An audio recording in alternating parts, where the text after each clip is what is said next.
Good Green Vibes. À l'oreille du chevreuil, épisode 2, ouvrir les yeux sur la forêt.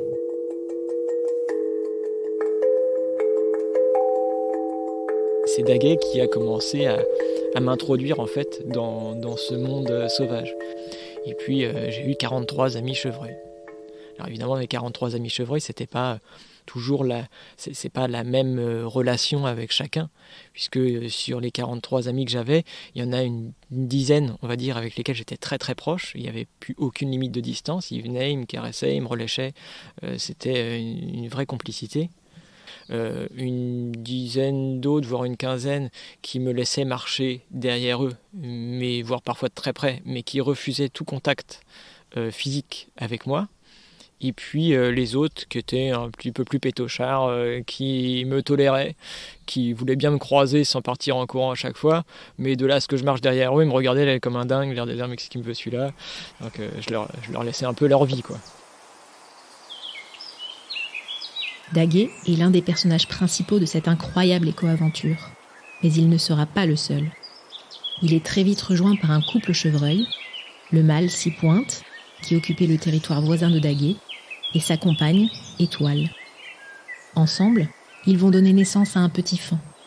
Autant de rencontres et d'amitiés profondes qui ont aidé Geoffroy à ouvrir les yeux sur la forêt et sur lui-même. 6 Pointes, lui, il était très territorial, il aimait bien s'affirmer, un taux de testostérone énorme, et puis très, très autoritaire par rapport aux autres chevreuils, même par rapport à des groupes de touristes. Une fois j'étais avec lui, il y a des gens qui remontaient, ils étaient 4-5, puis il s'est mis en plein milieu du chemin, il les a regardés, les gens ils se sont arrêtés en disant oh, tiens c'est beau, c'est un chevreuil, et puis il était en train de leur aboyer dessus.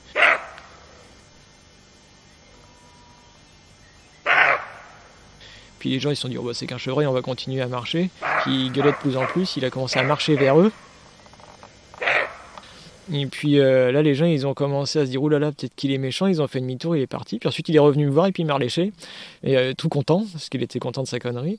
L'air de dire voilà c'est moi le chef, c'est moi le maître. Donc c'était plutôt son caractère. Et puis il avait une compagne que j'ai appelée Étoile. Étoile m'a introduit dans la forêt, mais de manière beaucoup plus féminine en fait.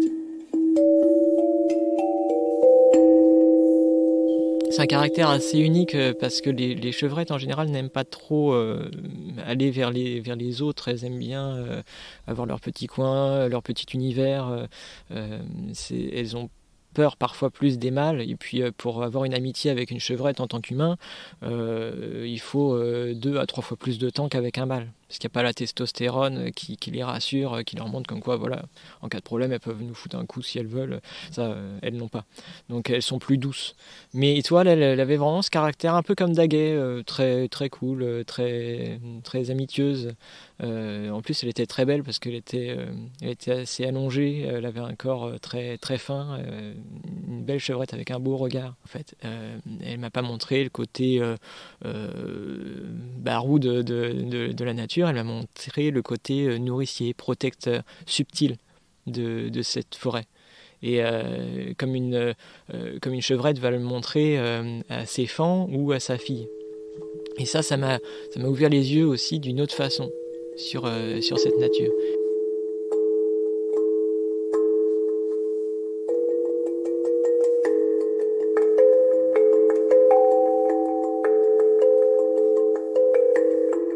Daguet avait senti quelque chose, parce qu'ils sentent quand il y a quelque chose de différent chez leurs compagnons. Et Daguet sentait quelque chose de très étrange, et puis il avait senti une odeur. Donc il faisait son petit rôle de pisteur, là, et il est remonté jusqu'au territoire de 6 Pointes. Alors, bon, au début, je me suis dit, soit il est suicidaire, soit il cherche les ennuis, ou alors il y a quelque chose qui vraiment est plus fort que lui, qui doit les vérifier. Donc il est rentré sur le territoire de 6 Pointes. Heureusement 6 Pointes n'était pas là. Et on a découvert Étoile, qui était debout, mais enfin qui n'était pas forcément en bon état pour moi, je trouvais. Et en fait, Daguet a commencé à s'approcher d'Étoile. Étoile, elle s'est un petit peu approchée de lui, et puis elle lui a pas aboyé dessus, mais elle lui a fait un petit jappement de manière à lui dire dégage, gentil mais ferme. Daguet est reparti. Et moi, je suis resté parce que je me suis dit, elle n'a pas l'air vraiment bien en forme, la petite. Je suis resté là. J'essayais de tourner autour d'elle, mais à chaque fois que je tournais, elle tournait aussi. Alors, c'était pas facile, parce que il y a une espèce de, je sais pas, c'est pas de la pudeur, hein, mais elles veulent pas montrer la faiblesse, en fait. Et puis, je me suis dit, je vais attendre. Et puis, au bout de quelques minutes, je me suis rendu compte qu'il y avait, en fait, son arrière-train qui était ouvert, en fait, et puis que c'était la naissance de petits fans.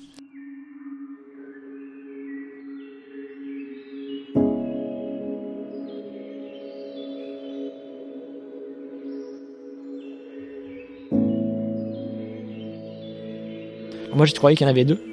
Parce que je m'avais dit dans les bouquins que chaque fois qu'il y avait un fan, c'était des jumeaux. Et sauf que Étoile, c'était son premier fan, donc elle en avait qu'un.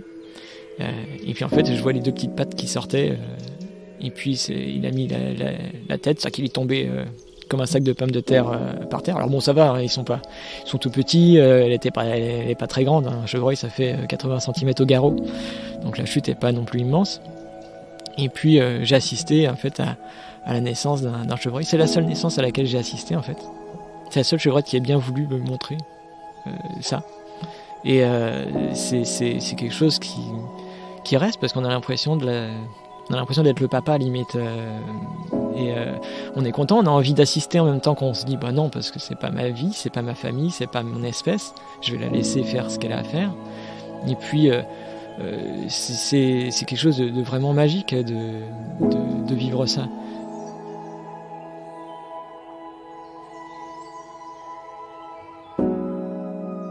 Donc je suis reparti avec Daguet voir ailleurs, et puis toute la journée j'arrêtais pas de penser à ce petit bout de chou, me dire comment est-ce que je vais l'appeler. Et puis je me suis dit tiens, je vais l'appeler Chevy parce que c'était un petit chevreuil. Et puis c'était Mimi pour moi, donc je me suis dit Chevy ça lui ira bien. Et puis je l'ai vu grandir, ça n'a pas été facile les premiers contacts parce que il avait une trouille bleue de tout, mais absolument de tout, même un campagnol qui passait, il partait en courant.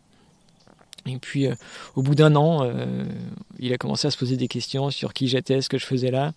On avait subi en plus plusieurs chasses, donc on s'était rencontrés au même lieu de rendez-vous, on va dire, pour se cacher.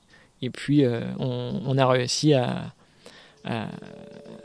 lier un peu d'amitié jusqu'à devenir totalement amis, même plus qu'avec les autres chevreuils.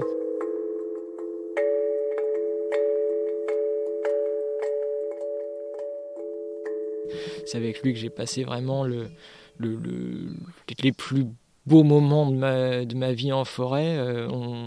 On avait quasiment tout en commun.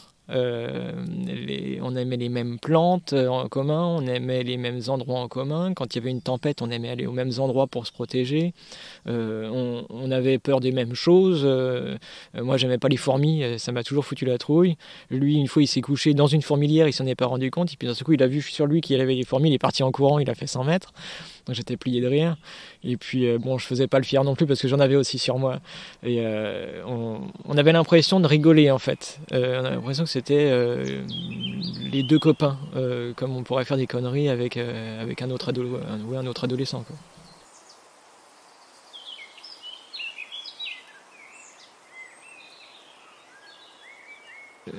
Quand on est assis face à un chevreuil, comme Chevy, et puis on se regarde, ils ont le jeu de regarder les gens comme ça pendant des heures. Puis à la fin, moi je le regardais, leur dire, tu vois, moi aussi je peux te regarder sans cligner des yeux. Puis à la fin, on finit par s'oublier un peu. Et puis je me suis dit, tiens, en pensant très fort je pense que c'est très fort à un endroit, mais sans forcément lui transmettre quoi que ce soit. J'avais pas l'intention de jouer à ça. Mais je me disais, tout à l'heure, il faudra absolument que j'aille dans un roncier que je connaissais bien, parce qu'il y avait des framboises plus que des murs. C'était en framboisier sauvage. Et je me suis dit, il faudra que j'aille là. Mais lui, il le connaissait pas, parce que c'était sur mon territoire, c'était pas du tout son truc à lui. En plus, c'était la période des territoires. Et puis 1h30 il passe, ou 2, je sais pas. Il se lève, il va direct là où moi je pensais. Puis je me dis, j'ai pas fait gaffe au début. Je me suis dit, bon, peut-être une connerie, ou c'est moi qui déconne. Ou... J'ai jamais vérifié d'ailleurs non plus. Peut-être que c'était vraiment moi qui déconnais, pour le coup. Et je me suis dit, c'est marrant parce qu'en fait, c'est l'endroit auquel je pensais tout à l'heure. Puis j'ai commencé à retravailler avec lui. Et c'est là que j'ai commencé à me rendre compte que j'avais le pouvoir surtout, non pas de lui faire de la télépathie ou ce genre de conneries, mais j'avais surtout le pouvoir de modifier mon odeur. Et en fait, de transmettre des émotions en modifiant toute l'alchimie de mon corps. C'est-à-dire qu'il n'y avait pas que les attitudes qui comptaient, il y avait aussi le fait que quand j'avais une pensée particulière, je pouvais influencer ce que je voulais. Si j'avais faim, ou si j'étais triste, ou si j'avais froid, ou enfin peu importe. Et lui était une véritable éponge à émotions en fait. Et à l'époque, j'étais pas forcément super bien dans ma peau parce que j'avais pas la vie facile, en tout cas humainement, c'était pas facile. Et il ne supportait pas que je ne sois pas en phase avec lui et la forêt. Et donc il a tout fait pour me rééquilibrer, un peu comme quand on a un chat qui vient sur nous alors qu'on a mal quelque part et que le chat il commence à faire des plottes pile poil là où on a mal. On se dit le mec il est médecin ou quoi, c'est un chat.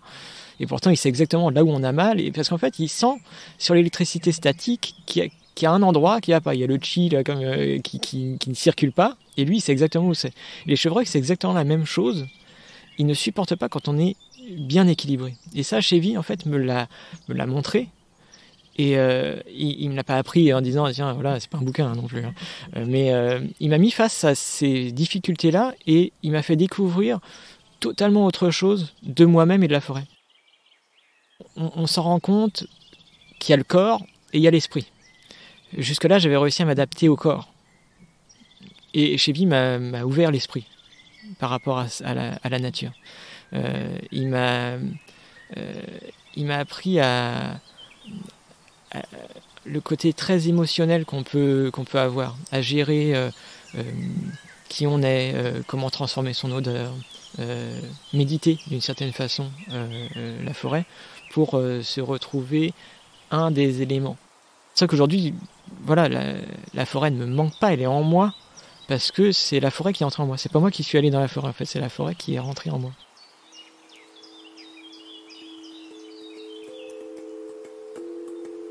L'éco-aventure de l'homme chevreuil continue. Dans le prochain épisode, il nous invite dans le quotidien de sa vie sauvage et nous donne les clés de son immersion totale en milieu forestier. On vous dit à demain, même lieu, même endroit.